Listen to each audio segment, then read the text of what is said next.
1915 की ये कहानी है और ये कहानी आपको समझाएगी कि कई बार हम ऐसा सोचते हैं कि बाबा हमारी इच्छा पूरी क्यों नहीं कर रहे हैं या जो चीज़ें हमें चाहिए वो बाबा हमें वो क्यों नहीं दे रहे हैं। तो ये कहानी से आपको इस बारे में जानने को मिलेगा। देखिए 1915 में संताराम और उनकी पत्नी बाबा के पास गुहार लगाने गए कि हमें एक पुत्र की प्राप्ति हो जाए।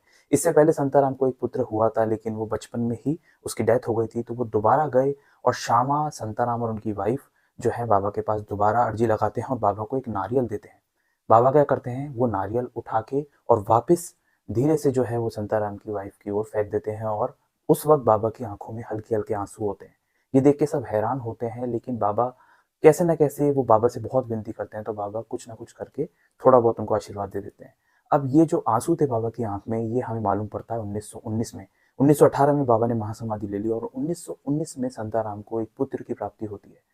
और बाबा के आंखों में आंसू का कारण ये था कि 1919 के बाद वो जो बच्चा होता है वो सिर्फ 8 साल जीवित रहता है, जिसका नाम कालू राम होता है।